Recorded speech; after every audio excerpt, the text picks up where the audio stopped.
Bonjour et bienvenue dans ce 4e épisode de notre podcast où aujourd'hui on va parler de l'écoute intérieure et notamment du fait que on a peur d'aller écouter à l'intérieur de soi. Pourquoi je voulais vous parler de ça parce que c'est une réflexion que je me suis faite notamment à travers un exemple quand je donne des cercles de méditation, des cercles de parole entre femmes. Et bien souvent, on me demandait, alors sachant que voilà, pour les personnes qui connaissent pas les cercles de femmes, chacune va pouvoir parler, dire tout ce dont elle a envie de parler, peu importe la thématique. C'est vraiment très très libre et on n'est pas interrompu durant ce temps de parole. C'est vraiment du temps qui nous est donné pour aller exprimer quelque chose et dans un souci d'équité durant le cercle, chaque femme dispose du même temps pour pouvoir s'exprimer. Et après de ce temps, elle en fait ce qu'elle veut. Est-ce qu'elle veut parler? Est-ce qu'elle veut chanter? Est-ce qu'elle veut danser? Est-ce qu'elle veut se taire? Tout est possible. Ça lui appartient. C'est vraiment un présent, c'est un cadeau. Et très souvent, alors même quand je mettais que 5 minutes, mais très souvent on me demandait combien de temps il me reste, Et je me suis fait cette réflexion, en tout cas j'ai essayé de réfléchir, parce que moi j'aime bien comprendre qu'est-ce qui se cache derrière nos comportements. Mais pourquoi, alors que on passe notre temps, notre journée, surtout en tant que femme, à dire qu'on n'a pas assez de temps, qu'il faut s'occuper de la maison, des enfants si on en a, qu'il faut payer les factures, qu'il faut le travail, et mince, j'ai oublié de sortir le linge de la machine, et putain, il y a encore la vaisselle à faire, et j'ai pas appelé mes parents, enfin bref, on passe notre temps à réfléchir, à se dire que nous n'avons pas assez de temps. Et quand enfin on s'accorde ce temps, ne serait-ce qu'en allant à un cercle de parole, mais quand en plus là on nous donne 5 minutes, je n'exagère pas, c'est pas là une expression, le temps était vraiment de 5 minutes par personne, parfois je mettais 7, parfois je mettais 5. Eh bien, même quand c'était 7 minutes, même quand c'était 5 minutes, c'était toujours combien de temps il me reste. Pourtant, 5 minutes, c'est très très peu. On rêverait d'avoir 5 minutes dans la journée, ne serait-ce que pour se poser, pour boire son thé. Mais en fait, l'histoire n'est pas tant de combien de temps j'ai à ma disposition, c'est qu'est-ce que je décide de faire avec ce temps-là. Quel est le vrai sens que je vais donner à ce temps-là? Si je pourrais passer une demi-heure sur Instagram à scroller, mais est-ce que c'est un temps, la qualité de ce temps, est-ce que ça va me faire toucher quelque chose de profond en moi? Non, peut-être pas. Et ça ne veut pas dire que c'est une mauvaise chose, c'est que le besoin ici est peut-être de s'évader, mais pourquoi est-ce que j'ai besoin de m'évader et de fuir quelque chose peut-être? Ça, c'est à réfléchir encore. Quand on a 5 minutes pour jouer avec son enfant, etc., voilà, chaque temps et en tout cas énergie que l'on va mettre dans ce temps, est propre à chacun, mais c'est ça qui va déterminer si, et d'ailleurs on le voit très très bien, j'ai pas vu le temps passer quand on fait quelque chose qui nous plaît, ou alors c'est trop long d'attendre les vacances, parce qu'en fait on n'a pas envie d'être dans l'instant présent, donc c'est l'être humain qui a créé la notion de temps, et ça nous enferme ou pas dans du passé ou du futur. On est rarement dans l'instant présent qui, elle, finalement, ne se constitue pas d'une durée. C'est un peu complexe, mais peut-être que certains d'entre vous comprendront ce que je veux dire. Et donc, je reviens à mon histoire de me demander combien de temps il reste. Et donc là, avec ce si peu de temps où on peut dire tout ce que l'on a sur le cœur, la majeure partie des femmes, c'était je sais plus quoi dire, combien de temps il me reste, est-ce que c'est bientôt fini, voilà. Et là, je me suis dit, attends, tu vas pas me dire, tu cherches du temps dans ta journée, et là, finalement, au bout de 3 minutes, t'as dit tout ce que tu avais à dire. Moi, je pense qu'il y a anguille sous roche. Du coup, si on creuse un tout petit peu, pourquoi est-ce que le mental, tout de suite, au bout d'un moment où finalement on s'ouvre à quelque chose, on s'ouvre à un espace intérieur, à une écoute intérieure, qui se manifeste à l'extérieur dans ce type de cercle, où l'on va parler de choses profondes et où finalement c'est pas aux autres femmes qu'on parle, mais c'est en fait à soi-même. Là, on va toucher des choses profondes. Là, on va toucher des choses qui peuvent être blessantes, qui peuvent nous faire peur, qui nous font ressentir de la tristesse. Et le mental, il aime pas ça et donc il préfère fuir tout ça. Donc, le fait de demander combien de temps il reste, c'est juste une autre façon de fuir.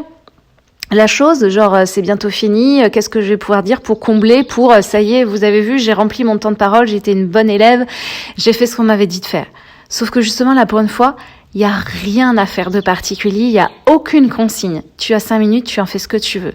Et là, on se rend compte que dès qu'on n'a plus de consignes, en même temps, on nous a éduqués dans les consignes depuis le plus jeune âge à l'école. Fallait suivre les consignes. Dès qu'on ne nous donne plus de consignes, on est complètement paumé. On ne sait plus écouter ce que le cœur a à dire et ce qu'il a envie et besoin de faire.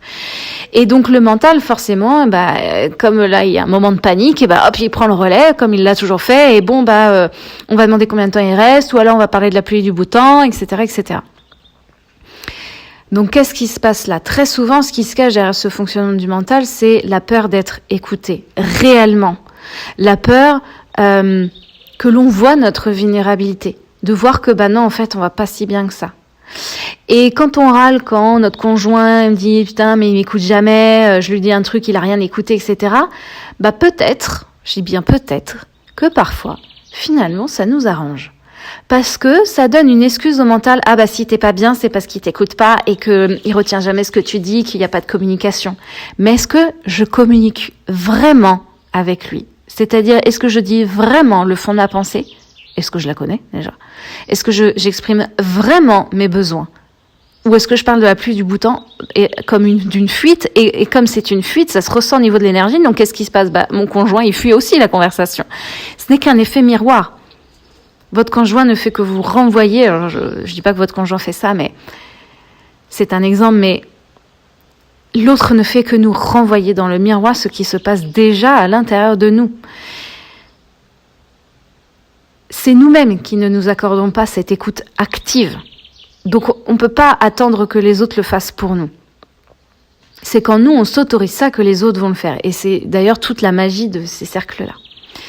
Et pour justifier ce comportement, parce qu'encore une fois, le mental, il protège, et du coup, il justifie le fait de pourquoi il protège les choses. C'est-à-dire qu'il a créé le problème, il a créé le fragment, il nous a fait nous dissocier de quelque chose qui faisait mal parce que lui-même a décidé que c'était pas bon, que c'était pas juste, sur la base de ses croyances. Et puis, en fait, comme ça fait mal d'être dissocié, du coup, il va justifier ça. Enfin, bref, cercle vicieux du mental.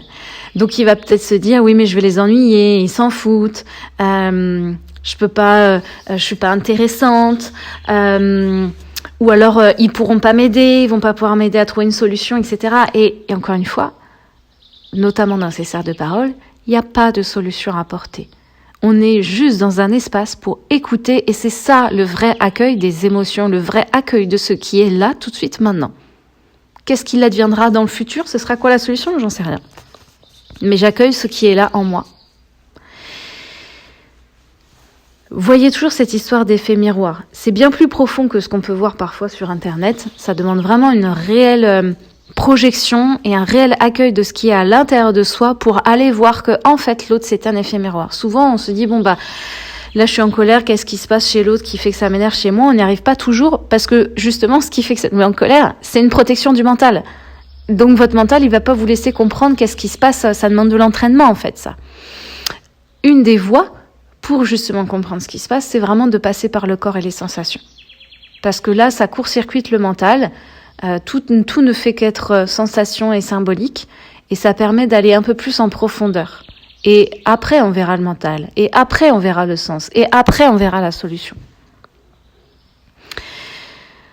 Donc je trouve que les cercles de femmes, les cercles de parole, mais encore une fois, ce n'est qu'un outil parmi tant d'autres, c'est un outil vraiment intéressant, finalement, quand on s'autorise à le faire, parce que du coup, on apprend vraiment à recevoir cette écoute, parce qu'on apprend à le faire pour soi, en fait. On est là d'abord pour s'écouter soi-même. Combien de fois, quand j'ai participé à ce genre de cercle, et c'était en parlant à voix haute, que j'ai ressenti l'énergie circuler à l'intérieur de moi, et qu'il y avait quelque chose qui s'éclairait, et que j'ai trouvé cette solution, en fait, et que quand on parle de prise de conscience, tout était là, en fait. Tout est toujours là. Tout a toujours été là. Tout est toujours à l'intérieur de vous. Les solutions se trouvent à l'intérieur de vous. Quand on va voir quelqu'un, c'est juste lui, il éclaire et il nous aide juste à aller voir la solution qui est à l'intérieur de nous. C'est pas à lui d'apporter une solution extérieure. C'est pas bon. C'est comme, on le voit, une transfusion de sang. Ce sera jamais notre sang. Donc, quand on est dans ce genre de cercle, c'est vraiment très intéressant parce qu'il y a aussi cette cohésion et cette communion avec d'autres femmes qui vivent les mêmes choses et donc on vibre sur la même fréquence. Donc on peut s'apporter cette guérison, s'apporter cette écoute et on parle souvent de sororité, mais vraiment il y a quelque chose à renouer là-dedans aussi. On traverse tout ça, donc c'est plus facile d'être compris, c'est plus facile d'être accueilli aussi dans cette peur d'être vulnérable, parce que forcément, je vais même pas rentrer dans le débat du patriarcat, etc., on s'en moque, mais aujourd'hui c'est très difficile de s'ouvrir, d'avoir confiance. Pendant des années, on a dû être dans une lutte permanente pour asseoir notre place. Mais ça, c'est une énergie qui nous épuise, en fait. Et à force de vouloir se montrer forte et se montrer l'égale de l'homme, par la force et pas par l'amour et pas par notre énergie à nous, on s'épuise et on a très peur d'être vulnérable, alors que la vulnérabilité n'est pas une faiblesse. C'est ce qui fait une composante essentielle de l'être humain, c'est accueillir, voir nos émotions, nous accueillir comme étant juste des êtres humains en fait. C'est une des plus grandes forces de pouvoir accueillir l'autre dans ses faiblesses aussi. Et dans l'énergie dite féminine, que du coup beaucoup de femmes ont, mais on l'a toutes, les hommes aussi. Mais ça, nous, on le porte déjà en nous et on le montre pas assez, en fait. On a tellement peur d'être renversé derrière et d'être... qu'on se serve de cela. Encore une fois, ça s'explique par tout ce qui s'est passé dans le passé. Mais là, on est dans le présent. Donc, ce genre de cercle, c'est une très, très belle façon d'aller venir guérir cette partie de nous qui a peur, qui se sent rejetée, qui finalement ne veut pas être écoutée. Elle a trop peur qu'on aille voir des choses en elle qu'elle-même ne voit pas. Et finalement, encore une fois, on a juste peur d'aller vraiment écouter en profondeur ce qui se passe en nous. Donc, montrer cette intériorité, pas forcément à l'autre, mais par rapport à soi-même, c'est une des voies que moi j'utilise. D'abord pour moi-même, de plus en plus, encore et toujours, en passant par le corps, de plus en plus, parce que j'avais beau faire de la mémoire cellulaire depuis 4 ans, j'allais pas encore assez dans mon propre corps. Et c'est vraiment une voie intéressante pour aller lâcher tout le superflu. On se rend compte qu'on est rempli de superflu, de trucs en trop, des couches en trop, de protection et de machin. Et comment voulez-vous faire un câlin à quelqu'un si vous portez 36 000 manteaux autour de vous? C'est pas possible. On est engoncé, on est serré, on peut pas sentir l'autre vraiment, le sentir dans sa chair. Mais c'est pareil au niveau énergétique et subtil, parce que ça commence de là. Pour sentir l'autre, on a besoin de se sentir soi-même.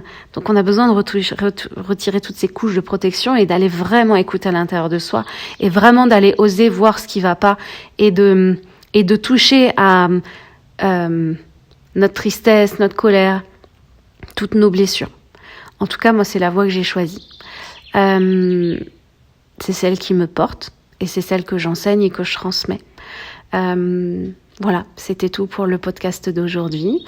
N'hésitez pas à échanger avec moi si ça vous a parlé, si vous avez besoin tout simplement de rebondir sur des choses que j'aurais pu dire.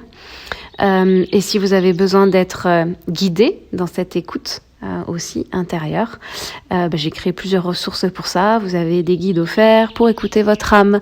Vous avez le sommelier d'éveil qui vous propose 7 méditations qui suivent les énergies de la semaine, pour pouvoir justement faire cette écoute profonde et aller voir à l'intérieur de soi qu'est-ce qui s'y passe. Et puis pour celles qui sentent que c'est vraiment le moment d'être guidées, accompagnées, d'aller en profondeur, que seule il y a des endroits qu'elles n'arrivent pas à aller voir parce que le mental a trop peur, je suis là aussi pour tout ce qui est accompagnement thérapeutique. J'ai plein de façons de vous accompagner. Donc n'hésitez pas à venir me voir, qu'on puisse en discuter. On peut même en parler par téléphone pour que je puisse vous expliquer ce que je propose et surtout ce qui me semble le plus adapté à votre besoin du moment. Je vous souhaite une magnifique journée et je vous dis à très bientôt pour un prochain numéro de podcast.